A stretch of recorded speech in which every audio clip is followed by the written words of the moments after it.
Hello, everyone, and welcome to Asaph Cafe. I am your guest host, Emmett, the old retired punk rocker. He's allowing me to guest host this again, and here, of course, in the studio is our fascinating major host, Asaph Adonai, and we are talking about a fascinating show. Well, I've never watched it before. Yeah, I've never watched Green Acres. It was before my time. Very interesting. But first, I think we should pray. Right. Heavenly Father, bless our food and our time together and our show in Jesus' name. Thank you, my friend. Well, anyway, through the magic of green screen technology, we've placed ourselves on the set of Green Acres. Yes, indeed, we have. And as you see, the character here, the actor's name is Eddie Albert. And his character's name is Oliver Wendell Douglas. Now, the synopsis of the show, Mr. Douglas is an attorney, and he lives in Manhattan in New York, and he's married to a socialite whose name is Lisa, and they live like on the penthouse up like on the top of the hotel where they're staying, and so, or their penthouse suite, I should say, so they can see like the whole city of New York. And you know, New York has like the cars, the traffic, the smog, you know, all that stuff. So that's what this episode portrays, you know, at the beginning. And his dream is to be a farmer. Instead of, you know, being an attorney and being in the big city, he wants to go out in the country, live in the country, fresh air and all that, and be a farmer. So what his wife does, and this is funny, you know, they have this patio space. She didn't want to go in the country. She says, "Dear, if you want to be a farmer, I'll buy you some plants and you can plant them out in the patio." So his wife goes and buys him a bunch of plants and stuff, and he got the whole patio filled with plants, and he's trying to grow corn and asparagus and broccoli and everything out on the terrace. And of course, it doesn't get enough sunlight. So he decides he wants to be a farmer. So what he does is, Mr. Douglas goes on a field trip. I mean, on a business trip, and when he's on his business trip, he stops in a city called Hooterville. What a name! So he goes to Hooterville, and there's this con man named Mr. Haney. He talks like this: "Hi, I'm Mr. Douglas. You know, it's nice to meet you." And, you know, that kind of nasally sound. So he goes and sells Mr. Douglas's farm, and this is the farm, you know, on the backdrop that we're on, and see how run down it is. And of course, inside the house, nothing works. It doesn't have electricity. It doesn't have plumbing. It has nothing. It doesn't have no wallpaper or anything. It's just this crafty old shaft, you know. And so what Mr. Douglas does, he buys the place without looking at it. He just goes on blind faith that he's going to get a nice house out in the farm. And the whole place is swampy, you know, if you look at the picture there. Oh, yes, yes. And this is before he tells his wife. So then, when he gets back on his trip, he tells his wife that he bought a farm. And he wants to take her out to the farm, and he wants to move out there. And of course, she's a socialite. She wears diamonds and everything. She's like all proper and prim. So you know there's like conflict because he bought the farm without telling his wife, and she doesn't want to leave New York and leave that penthouse view and everything. So they had this scene where he's driving her to the farm. Now she doesn't know what this house looks like. She doesn't know that the house is that house that we're on. She's thinking it's going to be a nice house, even though it's out in the country. And there's a scene where they're driving through the country and they smell these pigs because their next door neighbor is a pig farmer. So Lisa's like getting a whiff of that. And she's like, "Oh dear, I can't believe this smell." And then when they pull up into this house that we're on right here, she looks at the house and she screams, "Ah!" And she's like, "I'm going back to New York. I'll walk back if I have to." And anyway, that's the pilot episode, and that's how it starts. Interesting. And the reason she decides to stay, she says she'll give him 6 months. So this part 2 of the episode, they jump up to 6 months later. And she's sleeping in the bed because it's 6 months, and he's already up early because he doesn't want to give up the farm. And he's thinking, there's my lovely wife sleeping. Is she gonna stay here with me, or is she gonna go back to New York? And so when she wakes up, she decides she wants to go back to New York. She doesn't want to stay there after 6 months. So the husband's really devastated. So he decides he's gonna give up his dream of being a farmer and go back to the big city. The only reason why she stayed is because she had gotten acquainted with some of the neighbors in the 6 months. And one of the neighbors was this pig named Arnold Ziffel, because their next door neighbor is Fred Ziffel. What a name, Fred Ziffel.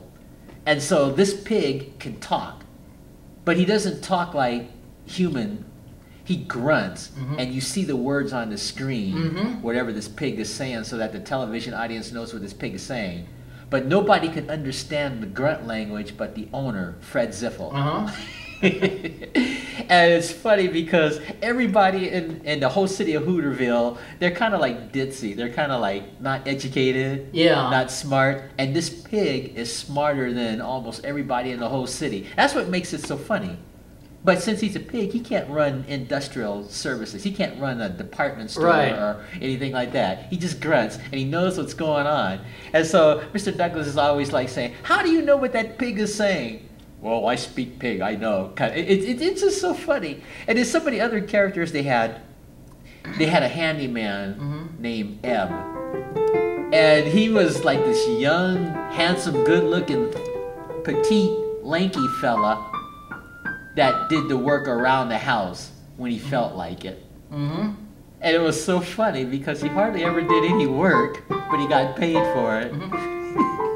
And then they had this store called Drucker's Store, and there was this guy named Sam Drucker who's the store, the guy that owns the store. And it was funny because he hardly had anything in his store. He always had to order outside to bring parts in. And they always played the song Yankee Doodle. Yankee Doodle with the town, right in on the... That was a theme song throughout the series, you know, when Mr. Douglas was giving a speech about democracy or a speech about freedom to try to get these get these country folks to be more cityfied. Because see, he would go into the country, right?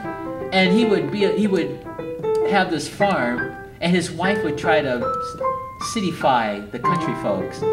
And that added to the comedy. See what I mean? And see that tractor that he's on? Hey, I'm almost playing it! Good for you. This tractor that he's on right here, he bought the tractor from Mr. Haney, who was the con man, and when he first bought the tractor didn't even run. And it's so funny because everything that Mr. Haney does doesn't work. Everything he sells doesn't work. And they had a scene where his mother came from New York to see what her son had done buying this farm. And Mr. Haney sold her a mattress and then wanted to charge Mr. Douglas for his own mother sleeping on the mattress. Isn't that funny? And of course she doesn't sleep on the mattress. She's ticked off because her son is out here on this farm.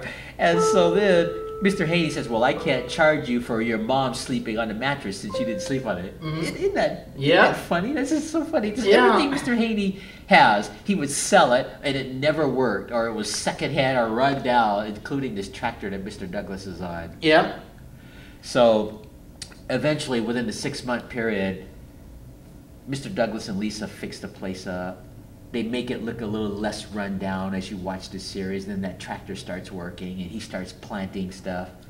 But it always dealt with the zany stuff that went on with the neighbors and the people in the community of Hooterville. And it was just so funny. Oh my goodness. Sounds like it has a sad ending if they had to move back to the city. No, he at first, at the beginning, after 6 months, she wanted to move back. He was going to move back, but the reason she stayed is because they were going to slaughter some of the animals that were on their farm, and Lisa did not want that to happen.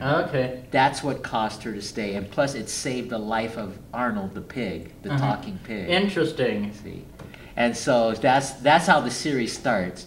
And what's interesting about this movie, you remember Gilligan's Island when they got rescued? And then they went back to the island? Yes, I do. Well, they did something similar with this show. When this series ended, they had a reunion, a Green Acres reunion. And how it starts, Oliver and Lisa are back in New York. And so all the country people from Hooterville, they had a legal matter that nobody in Hooterville could fix. So what they did was they went to New York to find their old friend, Oliver Douglas. And it was funny because when they got to New York, they were wearing their country clothes and they were all out of place. Really out of place. And it's sort of like the Brady Bunch. Yeah. Did you see the Brady Bunch movie? Nope, never even saw the series, Okay, well, the Brady Bunch, they, if I had to describe them, Mike and Carol, they were both widowers and widowetta, however the term is. Mike had 3 boys, Carol had 3 girls. And so when Mike and Carol started dating and they got married, she became Carol Brady. So that means Mike Brady not only had his 3 sons, but he adopted her 3 daughters. That was the premise of the Brady Bunch. And that's how that series started. Let's see if I can remember the lyrics. There's a story of a lovely lady who was busy with 3 very lovely girls. All of them had hair of gold like their mother. The youngest one in curl.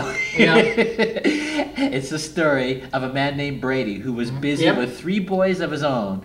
They were all alone and together until one day when the lady met this fella and they knew that it was much more than a hunch, that this group must somehow form a family. That's the way we all became the Brady Bunch. That's the interesting the premise of that. But getting back to Gilligan's Island, when they got off the island, then they went back, you know, and they set up huts and so on. So at Green Acres, the people of Hooterville had a legal matter. Nobody could fix it, so they had to go all the way into New York.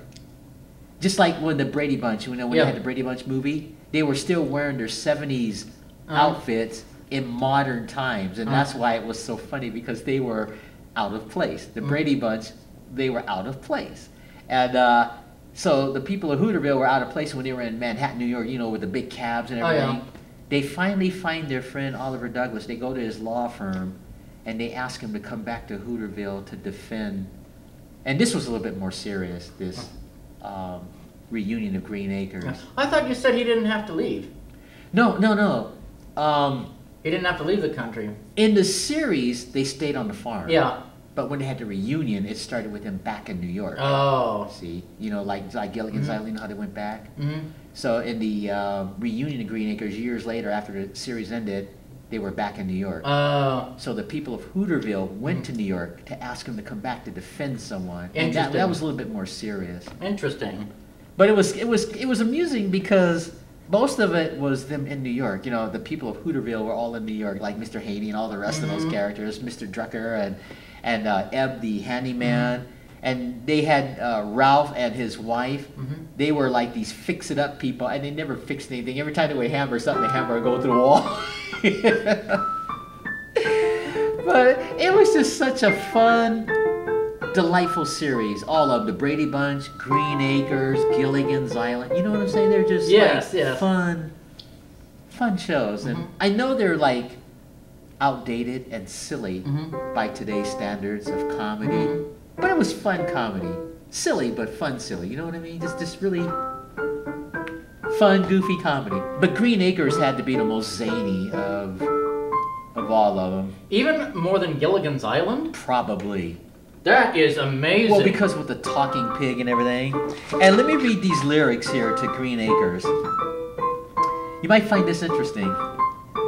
Green Acres is the place to be. And of course, they were singing it like country. Green Acres is the place to be. Farm living is the life for me. Isn't that funny? Yeah. Land spreading out so far and wide. Keep Manhattan, just give me that countryside. And so here's the wise part. New York is where I'd rather stay. I get allergic smelling hay. I just adore a penthouse view. Dah-ling, I love you, but give me Park Avenue. And then finally, the chorus part. Da-da-da-da-da. The chores. Da-da-da-da-da. The stores. Da-da-da-da-da. Fresh air. Da-da-da-da-da. Times Square. And he goes. I think I remember that part. And he goes, you are my wife. And he grabs her and pulls her into the farm. And she's like, goodbye, city life. Green Acres, we are there. Da da da da da. Yeah, I remember that part. Yeah. In fact, if you You can stay seated. I'll just Yeah. No, you don't move. I'll just do a piece of it here. It went with something like this. Remember? Yes. Remember that? Yep. You know, that is interesting, though. You know, thinking about that, that's interesting. A couple of things that remind me of, well, one, kind of like to discuss. You know, that is interesting. Folks, I am not, don't get me wrong, I'm not going to run to a farm. I'm not going to become the farm life on a farm because I know it's hard, back-breaking work. You work from sun to sun. Yeah. Work, work, work. However, and you better be physically fit and strong. Yeah. But one thing about farm life that is interesting, you don't have to wear a suit and a tie, and you are your own boss. That was why Oliver Wendell Douglas wanted to be a farmer, because he got tired of the city life and the, you know how you and I talked about the Conformity. Conformity. Yeah, he just really wanted out. I can't blame him. He really wanted out. His wife was just like high class. Yes, yes. Socialite society, high society. The diamonds and the fancy hair and everything. But he prevailed because he was the husband. So he's like, "You're going with me." And it was funny because like in the first couple episodes, his mother-in-law, that did not sit well with her. "You took my daughter out of this city to go out in that farm." So they had to deal with her when she came to Hooterville in their house. Can you imagine his mother-in-law staying there? Yeah, amazing, yeah. But, you know, I've been to a farm in real life. And you know what's good about a farm is people who do that for real, and I commend them for it. They grow their own food as far as their vegetables. And I'm going to tell you, I was in Nebraska once, years ago, about, oh gosh, almost 40 years ago, before I went to school. And I was going en route from New York to the West Coast. And I had to go through Nebraska. And there was this farming family there that invited me, you know, because I was out there for a while. I had to wait. And they invited me to their farm. And they gave me a tour of their farm. And they had a pig for real, this huge pig. And that thing came up and said hi. And the way it did it, it was like behind this fence. And they said, "This is our pig, Asaph." And it was the biggest pig I ever saw in my life. And it must have been a family pet, you know, like Charlotte's Web or something. Oh, yeah. And that thing came up and its snoot went like this. And that was its way of saying hi to me. Isn't that something? Yep.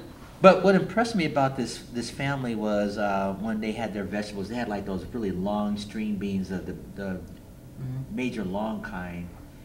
And this might have been a Christian family, I can't really remember, but it's just everything that I had that night was way better than like if you go into an Albertsons. Oh, absolutely. Or even my. And I'm not picking on Albertsons. I'm just saying I know that homegrown food is always better. Always. Oh my goodness, yeah. There's just no comparison. I mean, everything they had there was homegrown, and it's one of the best meals I ever had. Absolutely. Even my little plot that I used to grow vegetables in my place, we can grow some things.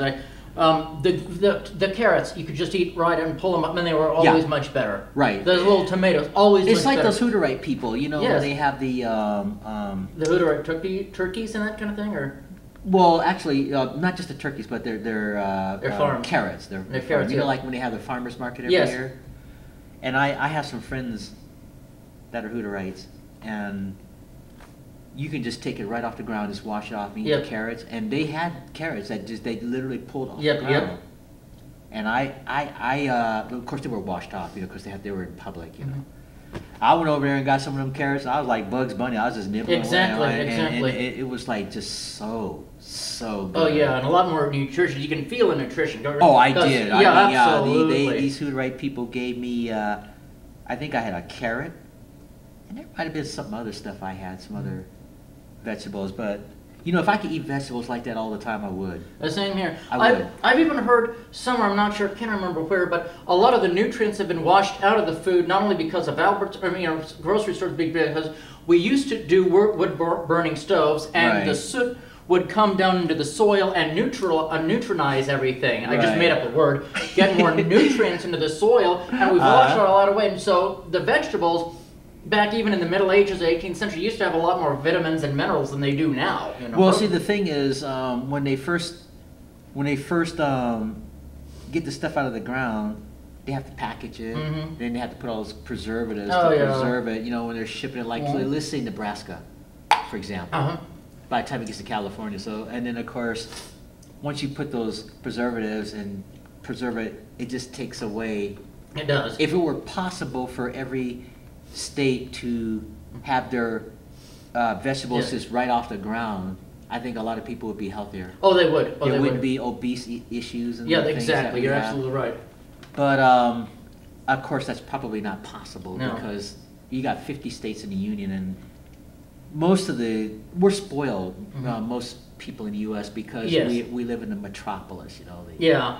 And even if it's a small city like Missoula, for example, can still get stuff from Wardens or anything else we need to. And that's fine, but it's just the convenience instead of doing it the old-fashioned way where you're planting. But I tell you what, if it were possible to plant and just go in your backyard and just pull, you know, it'd be great. And again, like I said, I'm not rushing to the farm, but I would rather be a farmer than live in New York City and put on a suit and a tie and work for the establishment and conform. Yeah, I think much more. I think if I had to choose too, I would choose that too. And like Oliver Douglas, he was impressed with the fresh air. Oh yeah, absolutely. You know, out in the country. And I know he's living in a dive on this comedy show, and that's what made it funny. But a real farmer doesn't live in a dive like this, you know. And they have high-tech farming equipment. Nowadays they do. You're right. Even in Oregon, there are farmers. They have high-tech equipment. Yeah, and of course they can produce more stuff.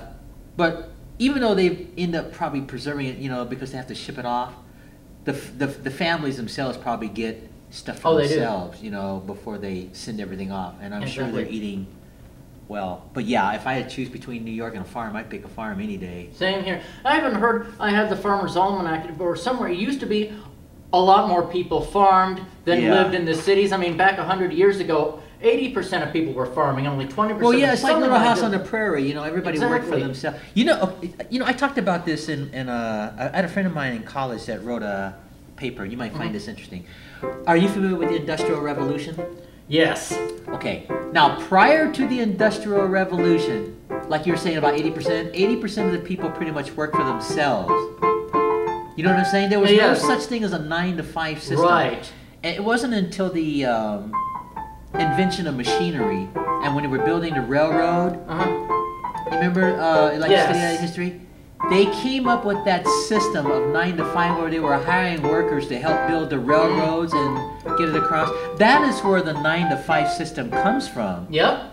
Now, there's nothing wrong with that in and of itself, but see, as time went by, it became the standard of living, the 9-to-5.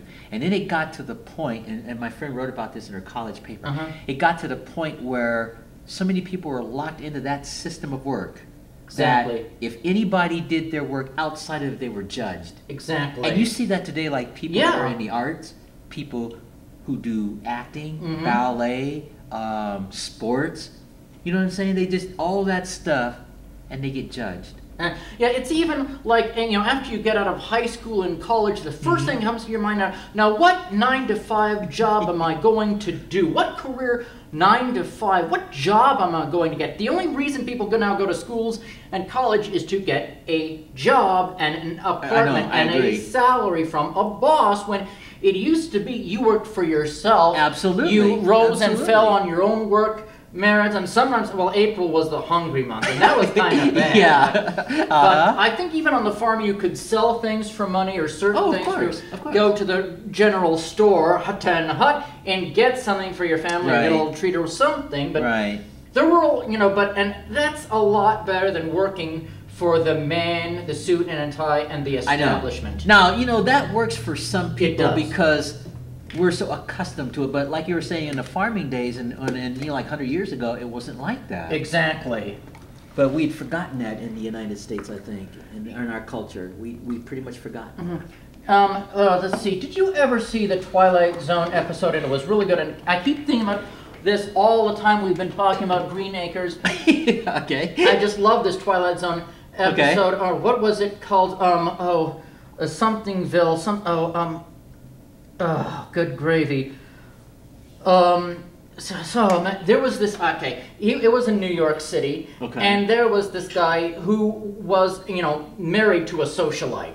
Okay. And he hated it. He hated living in a penthouse, and Okay. he hated his boss who always said, he gave that job to that greenhorn. Don't you understand, Mr. Chamber, whatever it is? It's a push business. A push business. Push and drive all the way, all the time. A push business. He just That's what they were saying, huh?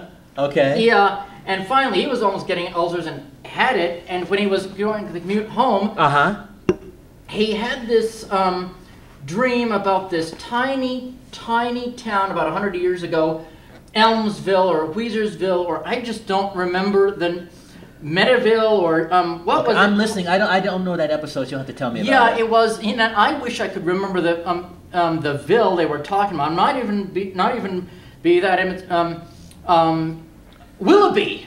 Willoughby, sorry, the town of Willoughby. That was the name of the town? The town, he dreamed about a town named Willoughby, and he was going to step off the train, and it was just like you saw from Norman Rockwell.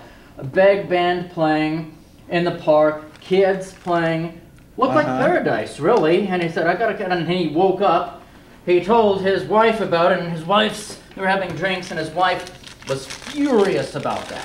That's what Lisa, but she was comedy fierce. But yes, go ahead. Just fierce, like, I should have never have married you. I should have realized you're not cut out for this kind of life. I mean, I'm sorry that I had to marry a man who would rather be Huck Finn, and finally, he did, in a sense, dream about Willoughby, and because he said, I've had it with this 9-to-5 job. I can't take it. He told Ellen, I can't take this anymore. You got to get out of here. And Ellen hung up on him, and he went back, to go home. And finally, he dreamed about Willoughby, and he said, I'm getting off at Willoughby this time. Okay. And he talked to some of the kids who'd been fishing, and it's really nice. I'd like to go fishing with you. Well, it turned out, at the end, there was someone with a lantern, and this guy, I can't even remember his name, had jumped off the train into the ground and ended up dead. And it was Willoughby Funeral Homes. And this guy, I guess, kept screaming, Willoughby, Willoughby, and jumped out of the train and just, off, and he just ended up dead. And he was so desperate to get out of city life that he created this fantasy and just jumped into Willoughby, the tiny town, because he couldn't stand it anymore. He couldn't stand New York. Very good episode. I liked it. Very good episode, folks, if you ever get a chance to see it. Now, I'm not getting indecent in camera. I have a Green Acres shirt on. I'll show you. It's a t-shirt. So it kind of reminded me of that. Yeah, I mean... that also reminds me of an episode of the Andy Griffith Show. They had this... I'll get to the Green Acres t-shirt in a moment. They had this scene. You know how Andy Taylor is like in Mayberry, that little small town? Well, they had this episode where he had dated this girl, and she didn't want to be in a small city anymore. She wanted to be in the big city. So she happens to be going through Mayberry. So she and Sheriff Taylor got reacquainted, and they sort of kissed and started going out again a little bit. But then the same thing came up around the end of the episode. She had a wonderful opportunity again, and she wanted him to go with her. Because she made a lot more money the second time around when she left Mayberry the first time.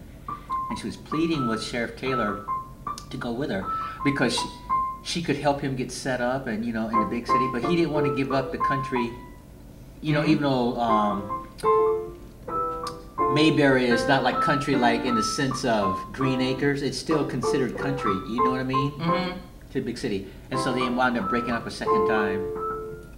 But, it was just an honest episode to me. Because normally that show is so funny, the Andy Griffith Show, but this was a more serious one because Sheriff Taylor loved his job. He loved living in a small community, small city. He didn't want to go back to the big, he didn't want to go into the big city. Whereas she didn't want to stay in the small city. And that's how come they could never get together because they couldn't find common ground. And that happens a lot in real life, stuff like that. Yeah.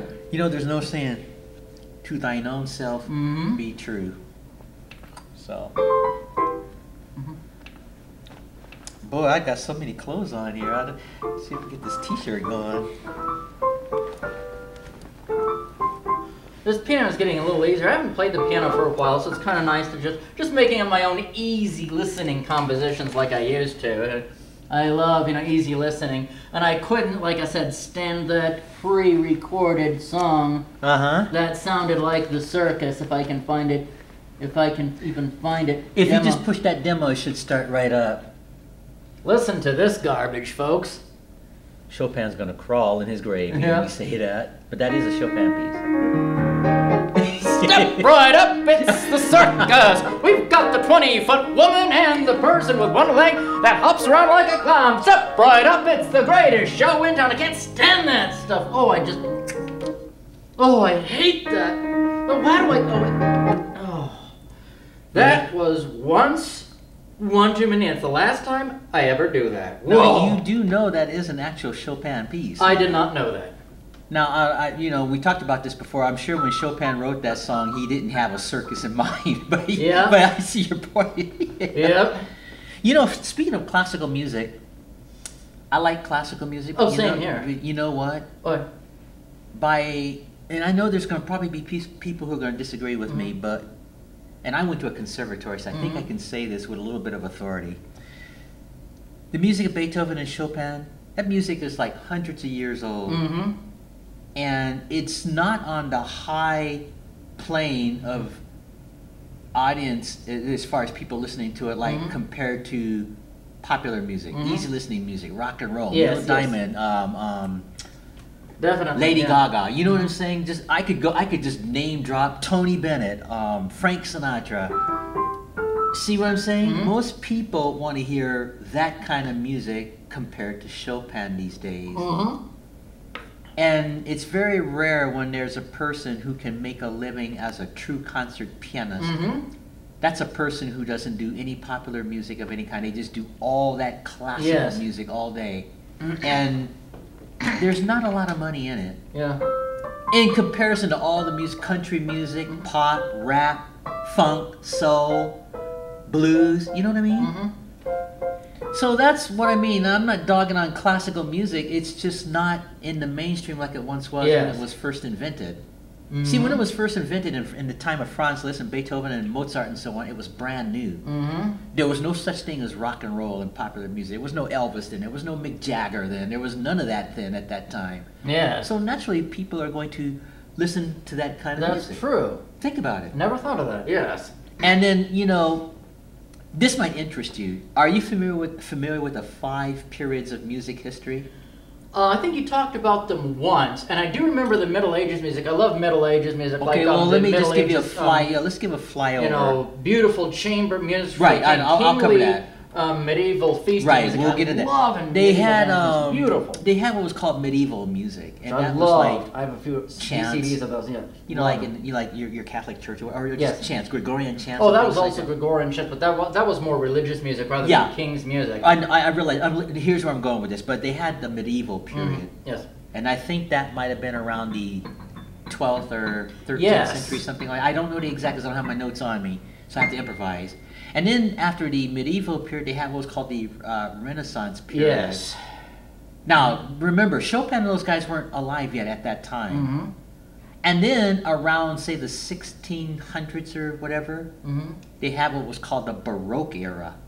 That was the beginning of the classical music as we know it, like Bach was alive then, and then of course eventually Mozart was born and Beethoven and Chopin and all the rest, and then that was called the classical era. And then you know how they had these different eras, the music was evolving and changing, and then they have what was called the Romantic era, probably around 1900 or whatever. Oh yes. Okay. The Romantic era ushered in and led to the modern stuff we have today, because like they had like the old Negro spirituals around that time. They had, it was like real sad bluesy kind of music, so then they had blues come out of that, and they had jazz music come out of that Romantic era. And then they had what was called, well, first they had that kind of jazz like Louis Armstrong, like around 1920, 1930, somewhere around there. Eventually they had big band jazz. We're talking like Harry James, Glenn Miller, and it was danceable music. But then from the African American community, they thought that music was kind of square. So that's where this music called bebop came from. And what was interesting about bebop, you couldn't dance to it. It was just lightning quick. Every song that they did, like that time when I drove you nuts with that screaming trumpet. Yes. But see, that kind of jazz fell out of favor very quickly. But see, here's where music really changed after the Romantic era. It was the birth of rock and roll. Not rock music, but rock and roll. They had Little Richard. They had, let me think. I hate Little Richard. Oh, especially he drives me nuts. He's credited actually as almost inventing that music. Now, rock music, you like Metallica? No, not rock music. Rock and roll. I'll explain that. Please. First, they had these groups emerge in the say early 50s. There was Buddy Holly and the Crickets, Peggy Sue, Peggy Sue, Peggy Sue. Yeah. Now, here's where I'm going with this. If you listen to any of those songs, you know how simple they are? Yes, very They simple. have Bill Haley in the comments, Rock Around the Clock. Yeah. Gonna rock around the clock tonight.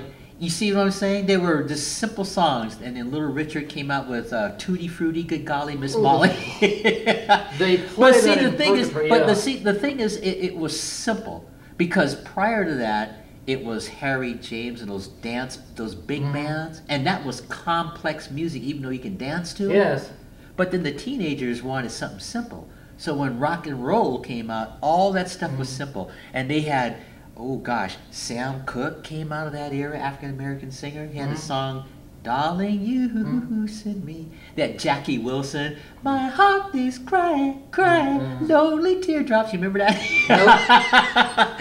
But see, all and that then they music, had Elvis. Ooh, well, yeah, Elvis came out on the scene, which really changed. It changed everything. He came out with the songs like the Teddy Bear song. Yeah, and You ain't nothing but a hound dog. But see, where I'm going with that is that music was so simple. It was simple. And, very, very simple. And it put a lot of big band musicians prior to that in the 40s out of work. Yeah. Because the kids just wanted something that they could dance to and have fun. And so in the 50s, they provided that. And then, of course, during the 50s with the rock and roll, then it evolved to the British invasion. Yeah. You had groups like the Turtles, the Animals, the Mamas and the Papas, and of course, the Rolling Stones. I never really considered those rock music either. And then, of course, Mick Jagger was young. He'd come out with that painted black. Oh, yeah. And then, to top it off, the Beatles. Yeah.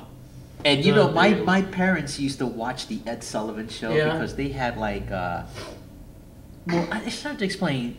Ed Sullivan was like this guy that just introduced a bunch of performing acts. They could be animal acts, they could be circus acts, they could be singers, you know what I'm saying, actors, whatever. And when the Beatles came off that plane, everybody was losing their mind. They were like screaming. And I used to think, what in the world are these people screaming at? But it worked. They had the haircut, the mop top they called it. Yeah. And they had that sound, and they come out singing that, she loves you, yeah, yeah, yeah. She loves you, yeah, yeah, yeah, yeah. Now, that's not what you call, singing. Well, it's not even what you call heavy metal. It's no, not I'm leading up to that. Forget. Yeah, I was leading up to that. But see, they had the British invasion. And then from the British invasion, music started really evolving. They had soul music, like in the 70s, like Barry White. He was like this African-American soul singer. He sang all these love songs, and you want to put your Barry White records on when you're with your wife at night. He was singing those sensual songs. Yep. And I won't comment any further. Right. And then they had, they had people like James Brown. I feel good. But see how it was evolving, and then of course, then they had what was it? The folk singers like Bob Dylan, And they had a message to their music. Now, that's what I do like. I love like Gordon Lightfoot and Neil Diamond. Beautiful. They had a bunch of folk singers. Nothing wrong with that. Peter, Paul, and Mary. Yeah, and, that's fine. I can handle that. I Judy, love Gordon Lightfoot. Judy Collins. She Don't was, know her, but she was in that era too. Joan Baez, wasn't she? Yeah, Joan Baez was in that era too. That's fine by me. Yeah, and so they had the folk singers come out, and then you had rock and roll was evolving to rock music. You know, after the British invasion and stuff, it was evolving. The music of the '70s, and then they had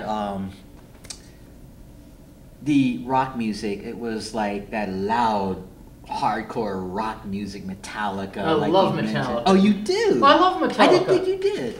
Well, I don't like any evil heavy metal. If it's no, I'm not talking about the evil stuff. I love Metallica. Not only punk rock, but yeah, I love Metallica. Well, you know, punk rock evolved from the. It did. It did evolve from rock. Yeah, it did. It did. But they wanted. Thing is, punk rock wanted to go back to rock music. It was raw, primitive, and crude and angry, rather than the polished, slick stuff like Chicago or Jefferson. No, I liked Chicago. I never cared for the corporate. They were pretty cool. They had some pretty I like that one song. Does anybody know what time it is? You've heard me play that too. That's a pretty cool song. But, and then the beginning song too. Yeah. They got this one part in there. They kept singing "Only the Beginning," and they had this trumpet player screaming these really high notes in the middle of that song. But see where I'm going with that is, every generation pretty much has their kind of music, and it's always been like that. And then of course with the punk rock scene, wasn't it the Smashing Pumpkins and? Yes, that's alternative. That's alternative? Yeah, I hate the Smashing Pumpkins. The punk rock scene was more the Sex Pistols. It was the Ramones. I remember the Ramones. Did they do My Sharona? Was that?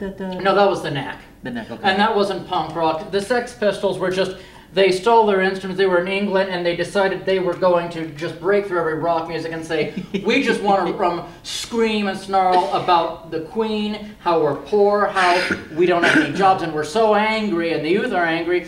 We're going to shock people. We're going to have safety pins. We're going to spike up our hair. We're going to dress in ragged clothes and say, you know, God save the Queen, a wretched regime, a fascist regime. She made you, in defiance to, the stately anthem, the national anthem of England. God save the Queen. You have to stand up like this. And they got arrested for it. And they did some other songs.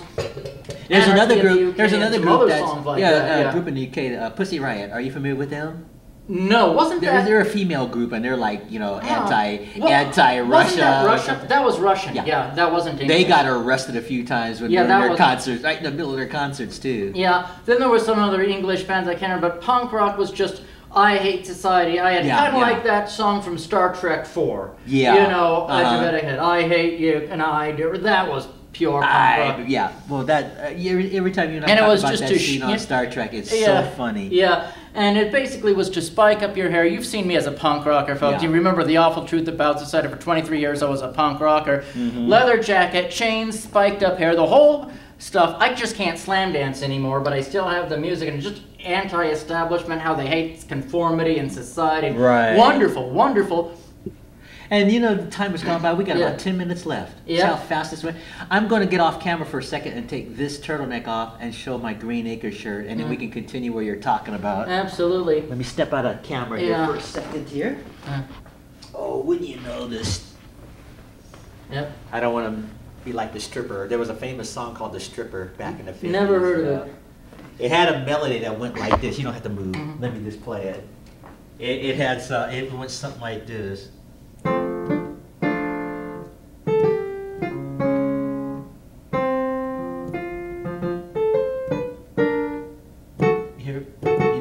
I might have heard it. Maybe even on an easy listening show somewhere. Yeah, it's called The Stripper. Anyway, I don't want to do that on camera, so let me get off camera here for a second. What they did was they also have a new type of music that I love. It's called death metal. Yeah, I've heard of it. I love death. Death metal isn't evil. What it is just this angry music that is so violent and angry, like Napalm Death or Cannibal Corpse. That's just twist Now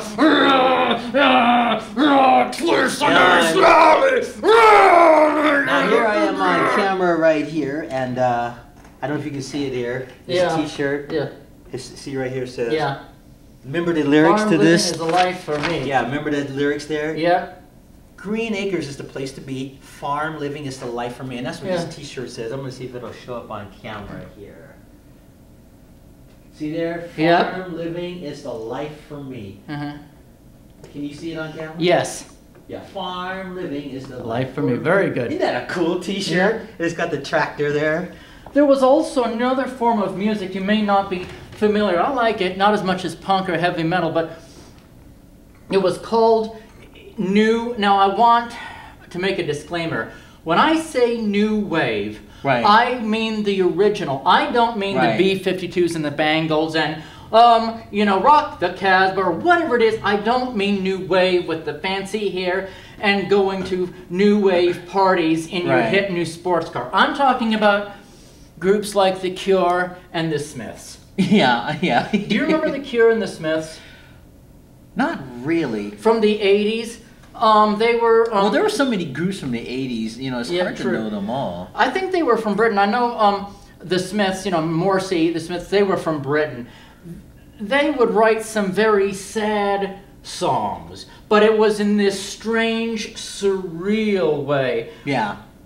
It was, and he was so lyrical, The Smiths would write, something about, I killed a man, I don't know the way that I feel. No, I don't know the way that I feel in my life. I'm really trying to understand why I'm dealing with people I'd rather some hit in the eye. Oh, and I've found a job.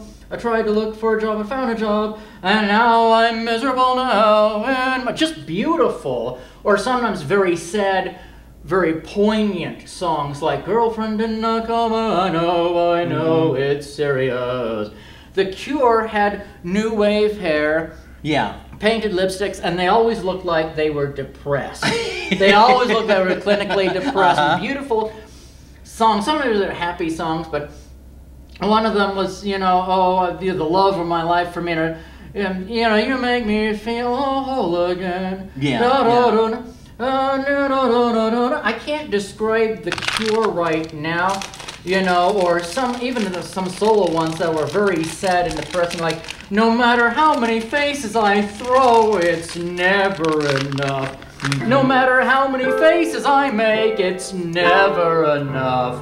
It's never enough. And they were so depressed, but it's beautiful. It really wrote about the old, that was gorgeous stuff. That was incredible. That's not talked about a lot, but I love The Cure and The Smiths, or Morrissey. But beautiful, beautiful, Yeah. incredible, very interesting. But see, to sum this conversation up about all the periods of music history, starting with the medieval period, music has grown and evolved, and we're in 2018 now. And in 2018, there are so many different styles of music. So many. That's why the problem I had at the conservatory, and I've said this before, the conservatory is a special kind of music school because what they do is they train you like you want to be an opera singer or a pianist like me or whatever, but they don't, they're kind of focused on just the classics, they call it. And there are a lot of friends, even when I was at the conservatory, that like, I'm not going to just be doing Pagliacci and that's it. I want to do some Sinatra. I had a friend of mine named John, and he used to practice Pagliacci. He practiced Vesti la Juba. That's a opera song that Mario Lanza would sing, and Pavarotti and all the rest of those people. And John was able to sing that kind of stuff. When he used to go in the practice room, he'd be practicing Pagliacci and stuff. And I used to go in the practice room and watching. And I'm like, man, this man can sing. But then he'd come up to me, Asaph, this opera, it's good music, but I want to do popular music in opera style. You know what I mean? And I think you'll reach more people that way. So where I'm going with this is, at the conservatory, they just make you focus only on classical music. Yeah. When there's a whole world of music out there. And that was the problem I had with it. And John had that problem. There were a handful of us at the conservatory that rebelled. Yeah, good. We did our solfege, we did our homework. Solfege is interesting. This won't make any sense, but let me explain what that is real quick. You know how let's take a song like Mary Had a Little Lamb. If you were to say the words, you would say Mary had a little lamb, right? Mm-hmm. Okay. Now solfege, instead of using the words in the English language, like Mary had a little lamb, they would use the syllables. Do, re, mi, fa, sol, la, ti, do. Mm-hmm. Let me do it in slow motion. Do, re, mi, fa, sol, la, ti, do. Yes, I know that. Okay, yeah. that's a scale. Now, imagine singing a song, but instead of using the words, you use the syllables. Do, re, mi, fa, sol, la, ti, do. So Mary had a little lamb with me. Do, re, do, do, mi, re, sol. Interesting. Well, let me say it again. Yeah. Do, re, Mm-hmm. do, do, Mm-hmm. mi, re, sol. Interesting. You see what I'm saying? Like Yes, song. yes, indeed. And that's very tricky. Yeah, it would be, yes. But that is solfege. Uh-huh. And it's probably used in, if you want to like study Italian opera someday or something like that. So they use those primitive, that's a crude analogy what I gave you, a primitive thing. And then they start getting into songs, and it gets really tricky when you're doing a literal song using those syllables, do, re, mi, fa, sol, la, ti, do. So that's a solfege lesson, but most people aren't going to sing Exactly. solfege. Exactly. But it was wonderful going to the conservatory. Wonderful. It really was, but they were just so locked into just the classics. Exactly. And that was the problem that a few handful of us there had. I agree. And me personally, I've had a pretty fun life overall doing music. And I've been able to reach more people doing popular music, easy listening music. Oh, absolutely. Hymns, exactly. things like that. Instead of just playing Mozart all day long, you know. Exactly. And I have nothing against Chopin. Right, you know right. That,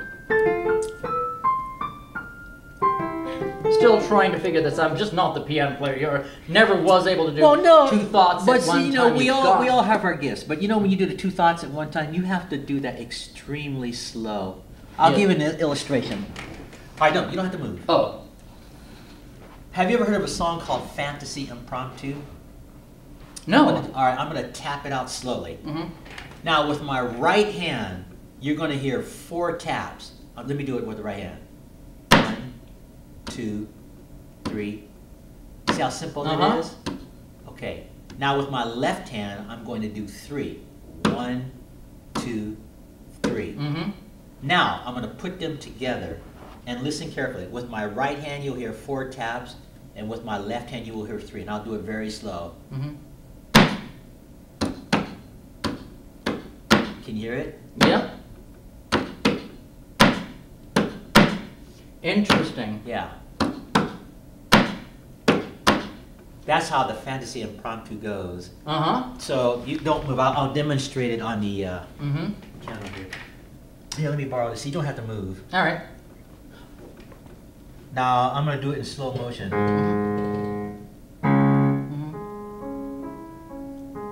See, here's the 3. And with the right hand, let me borrow this seat for a second. Just stand right here. I'll do it very, very slowly. You just stand right here. It'll go something like this. Can you hear it?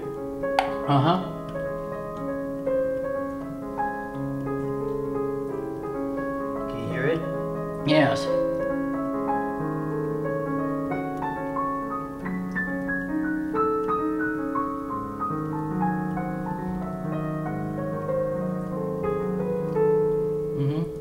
That's how the Fantasy Impromptu starts out. Interesting. But the only thing is, when you do that song, you do it at lightning speed once you really work it up. So can you imagine tapping 3 against 4?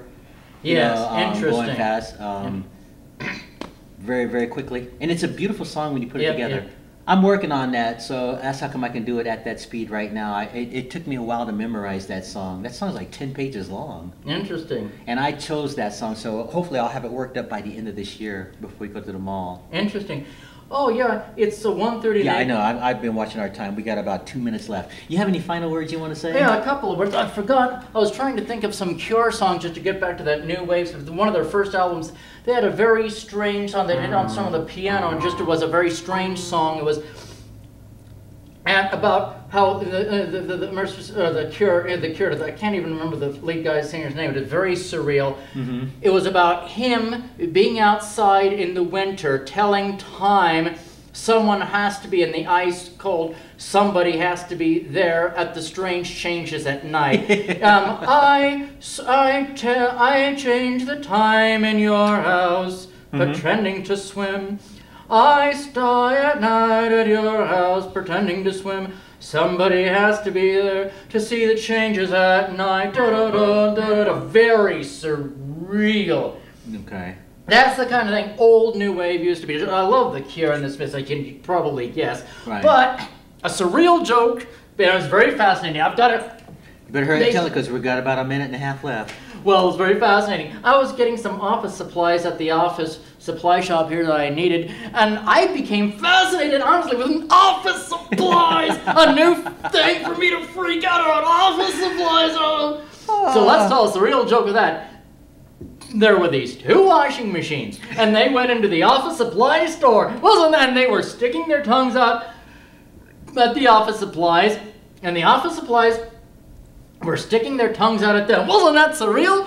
Then this one dryer came along and said, "Oh, I can't see around that." Ha ha ha ha ha. Wasn't that surreal and fascinating? Well, to wind this up, I'm Emmett, the old retired punk rocker, your guest host. This is Asaph Adonai. And this has been the Asaph Cafe, and until next time, Maranatha. Thank you, Emmett. You make yourself at home, and I'm going to walk around the other side here, and I'm going to shut everything down, and I'm going to get back to me. Get decent again. Back to me. I think in the 3 years I've been doing this show, I've never been on with a t-shirt, but I've made an exception since we were on the set of Green Acres. Yep.